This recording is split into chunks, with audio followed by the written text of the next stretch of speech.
एक गलत निर्णय को अफर्म किया गया है वो गलत है। हमारे पास जितने भी कानूनी विकल्प हैं, प्राथमिक जिसमें है उच्च न्यायालय की तरफ जाना, उसके अधिकार क्षेत्र का हम उपयोग करेंगे, निकट भविष्य में करेंगे। इसमें तिथि देना आवश्यक नहीं है, लेकिन हमारे सभी अधिकार क्षेत्र जल्द से जल्द इस्तेमाल किए जाएंगे। आप जानते हैं कि हमारे जो संवैधानिक न्यायालय हैं, जो उच्च न्यायालय भी आता है, जिसमें उच्चतम न्यायालय भी आता है, उनके पास व्यापक ऐसे पावर्स हैं जिनके अंतर्गत ये जो गलत कारणों से गलत कानूनी आधार पर दो निर्णय आए हैं, उनको चुनौती दी जाएगी।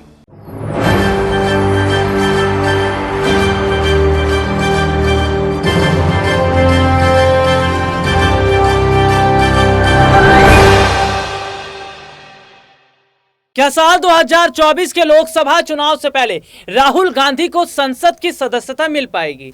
ये एक सबसे बड़ा सवाल है। और सवाल यह भी है कि अगर राहुल गांधी को 2024 के लोकसभा चुनाव से पहले संसद की सदस्यता मिल गई तो क्या मोदी और शाह का फंसना तय है? नमस्कार, मैं हूं राहुल शर्मा, आप देख रहे हैं एसपी 9 न्यूज और स्वागत है आप सभी का हमारे इस प्रोग्राम में। प्रोग्राम की शुरुआत राहुल गांधी की संसद सदस्यता से। दरअसल राहुल गांधी की संसद सदस्यता क्यों गई, इस पर जिक्र करेंगे और साथ ही साथ एक अपने दर्शकों को रिपोर्ट दिखाएंगे जिसमें एक जाने माने वकील हैं अभिषेक मनु सिंघवी। उन्होंने राहुल गांधी की संसद सदस्यता के साथ साथ और एक कई मुद्दे हैं जिस पर यह कहा है कि उस पर सर कोर्ट को फैसला करना चाहिए था या कोर्ट को आदेश देना चाहिए। हालांकि अपने दर्शकों को बता दें कि राहुल गांधी की जो संसद की सदस्यता गई मोदी सरनेम मामले को गई, लेकिन सीधे तौर पर यह कहा जाता है कि राहुल गांधी ने जो संसद में मोदी और अडानी को लेकर जो सवाल पूछे, उसके बाद देश के प्रधानमंत्री नरेंद्र मोदी फंस गए।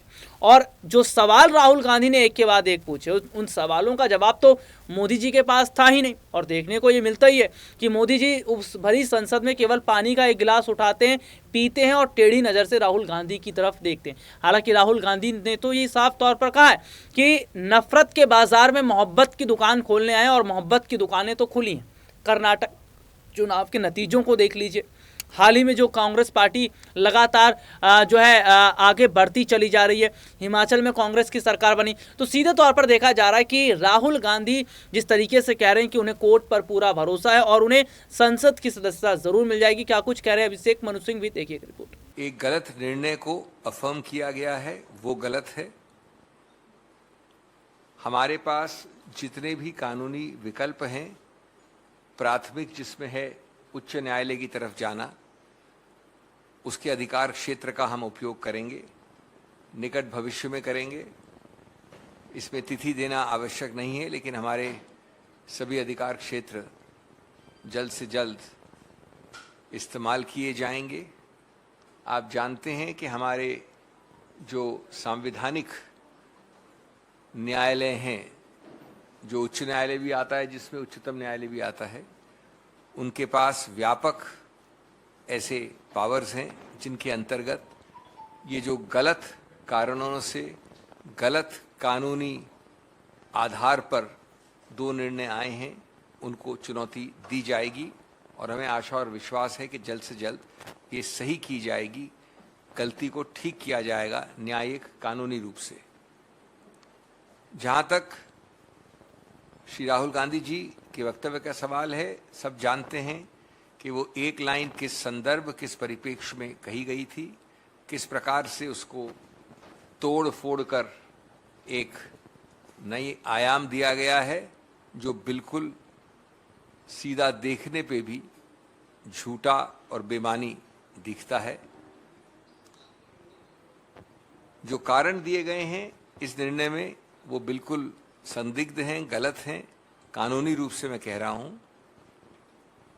और जो बार बार ओबीसी के विषय में टिप्पणियां की जा रही हैं, उनका उल्टा असर अब हो रहा है। सभी लोग समझते हैं कि ओबीसी समुदाय के लोगों ने ये समझ लिया है कि मोदी जी और सत्तारूढ़ बीजेपी किस प्रकार से उनके नाम का दुरुपयोग कर रहे हैं, उनके नाम को भुनाने का प्रयत्न कर रहे हैं राजनीतिक रूप से।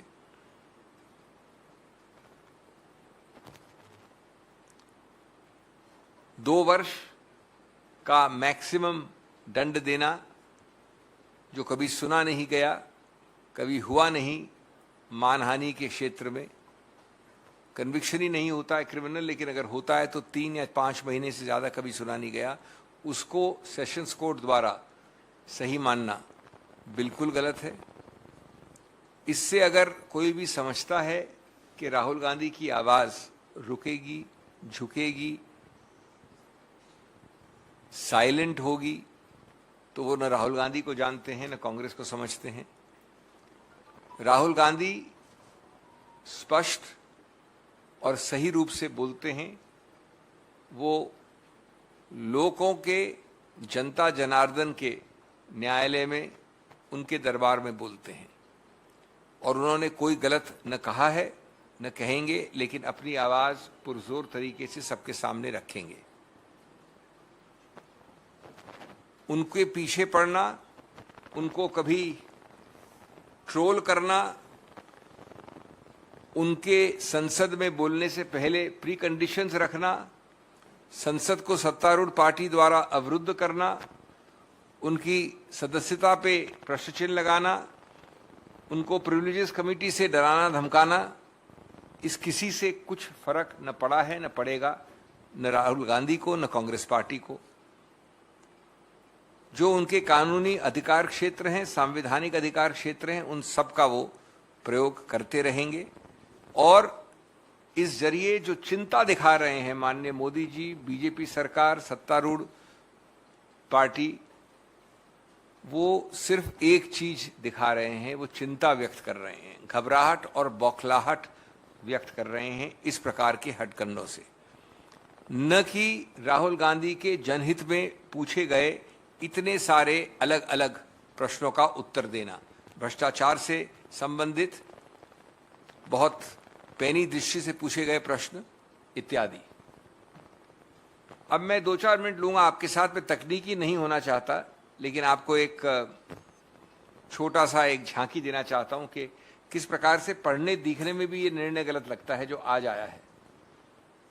और मैं जानता हूं कि मैं जनता से बात कर रहा हूं, आपके जरिए जर्नलिस्ट से बात कर रहा हूं, मैं कोई कानून की बहस नहीं कर रहा, लेकिन जब निर्णय आता है तो निर्णय में आवश्यक हो जाता है कि कुछ तो कुछ डिटेल में जाया जाए।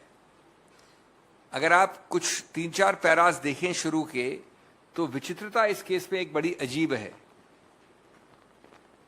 केस के बाद केस, यानी पुराने निर्णय लिखे गए हैं, साइट किए गए हैं, जो पढ़ने से भी मालूम पड़ता है कि गलत साइट किए गए हैं, जो लागू नहीं होते या लागू हमारे पक्ष में होते हैं, यानी राहुल गांधी के पक्ष में, या अनुपयुक्त हैं, उनका दुरुपयोग या इस्तेमाल किया गया है निर्णय पे आने के लिए। मैं उदाहरण दूं कुछ आपको। एक पन्ने 4 पे, मैं डिटेल में नहीं जाना चाहता, केस साइट किया गया है, और इन सब केसेस में सिलेक्टिवली, आंशिक रूप से कोटेशन दिए गए हैं, व्यापकता नहीं देखी गई है। एक सरीन का केस उच्चतम न्यायालय का साइट किया है माननीय न्यायाधीश जिनका निर्णय आज आया है, और उसमें ये लिखा है, if so the legal position can be laid down that when conviction is on a corruption charge against a public servant, the court should not suspend the order of conviction. अब ये अंडरलाइन किया गया है ये माननीय sessions जज द्वारा underline किया गया है, सिर्फ इन्हीं हिस्सों पे रिलाई किया गया है। क्या ये करप्शन चार्ज का केस था? राहुल गांधी करप्शन चार्ज पे संदिग्ध हैं या अभियुक्त हैं? दूसरा उदाहरण दिया नवजोत सिंह सिद्धू का, याद रहे वैसे नवजोत सिंह सिद्धू के केस में मर्डर चार्ज था, मैनस्लॉटर चार्ज था, उसको अंडरलाइन किया गया। मैं सिर्फ अंडरलाइन पोर्शन पढ़ रहा हूं निर्णय के, और ये अंडरलाइनिंग मेरी नहीं, प्रिंटर की नहीं, माननीय न्यायाधीश की है। दूसरा, जब आप नवजोत सिंह सिद्धू का साइट करते हैं अंडरलाइन करके, तो ये सेंटेंस जो आपने अंडरलाइन किया है, क्या कहता है? But the person seeking stay of conviction should specifically draw the attention of the appellate court to the consequences that may arise if the conviction is not stayed. Rahul Gandhi ने क्या किया था? यही तो बताया था कि परिणाम कितने सीरियस हैं, कि मेरे को जो मानव अधिकार है पार्लियामेंट के अंदर बोलने का, या रहने का वो निलंबित हो जाएगा। और याद रहे कि यही कॉन्सिक्वेंसेज एक मर्डर चार्ज में 2007 में माननीय सिद्धू साहब ने उच्चतम न्यायालय को बताया, उन्होंने सस्पेंड कर दिया कन्विक्शन मर्डर चार्ज में।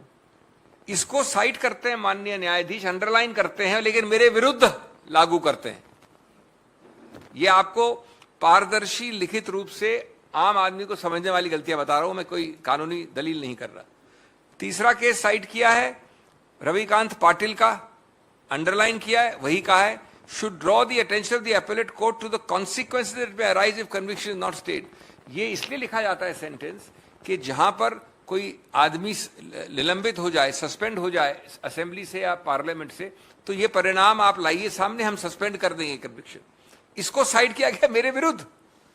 ये तो मजाकिया गलती होगी और इसको हम उच्च न्यायालय में बिल्कुल सामने रखेंगे। एक चौथा केस श्याम नारायण पांडे साइड किया गया, आपके पन्ने 6 में होना चाहिए अगर आपके पास कॉपी है तो। उसमें लिखा है similar if the convict is involved in crimes which are so outrageous then it would have serious impact on the public perception of the integrity of the institution, then it should not be stayed. Criminal मानहानि सो आउटरीचियस, इसको तो terrorism जैसी बात कर रहे हैं या खून खराबे की बात कर रहे हैं। मानहानि का चार्ज है जो अभी मानहानि के लेवल पे है। इस प्रकार के कई ऐसे और उदाहरण हैं जो दिखाता है कि प्राथमिक सिर्फ देखने से भी निर्णय संदिग्ध है, गलत है कानूनी रूप से, जिसका आधार नहीं है। 3 और जगह, एक उसका उदाहरण है पृष्ठ नंबर 10 पे और एक अंत में वापस बार बार इस न्यायालय ने, इनके माननीय न्यायाधीश ने कहा है कि appellant has insulted and humiliated Mr. Modi, the Prime Minister. And then he said, and other 13 crore members of the Modi community. तीनों जगह ये बड़ा स्पष्ट है, मैं कोट कर रहा हूं, मैं अपनी बात नहीं कह रहा, ये बड़ा स्पष्ट है कि उनका पूरा निर्णय इस बात से एक ओवरशैडो हो गया है या ज़्यादा प्रभावित हो गया या दुष्प्रभावित हो गया है कि माननीय मोदी जी डिफेम हुए, लेकिन वो बात भूल गए जनाब कि मोदी जी तो कंप्लेनेंट ही नहीं है। मोदी जी तो कंप्लेनेंट ही नहीं है। हाँ, अगर आप कहते हैं कि हर उनमें से जो 13 करोड़ मोदी से उन्होंने लिखा है उसमें से कोई भी आके ये याचिका डाल सकता है तो वो बात दूसरी है, लेकिन उन्होंने हमेशा कहा है, ये भी पढ़ी दूसरी जगह जहां कहा है उन्होंने, para 5 Roman 5 at page 12, made derogatory remarks against the Honorable Prime Minister Shri Narendra Modi in general public and further compared the persons having Modi surname. So clearly, unfortunately, he is influenced by the high office of the Honorable Prime Minister, forgetting that the Honorable Prime Minister is not the complainant. As a matter of fact, one of the important points is in defamation law that only the person directly affected can maintain. Now it's a moot question of arguments that the other members of the Modi community can and cannot or to what extent can maintain. वो हम argue करेंगे, लेकिन मैं आपको इसका एक structure बता रहा हूँ इस निर्णय का।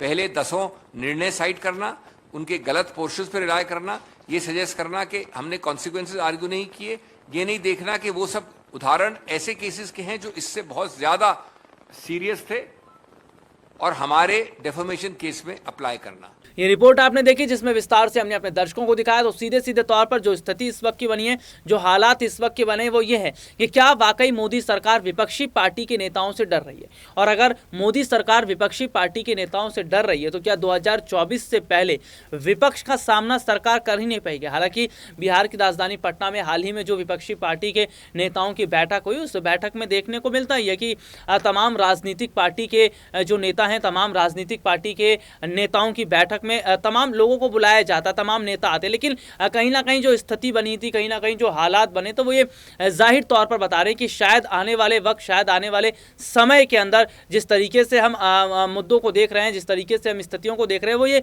जाहिर तौर पर बता रही कि क्या आने वाले समय के अंदर, क्या आने वाले वक्त के अंदर तस्वीर जो है वो सीधे सीधे तौर पर बदलती नजर आएगी, और क्या चुनाव से पहले यानी कि 24 से पहले राहुल को संसद सदस्यता मिल जाएगी। आज के लिए इतना ही, आपसे फिर दोबारा मुलाकात होगी, तब तक ले जा दीजिए, नमस्कार।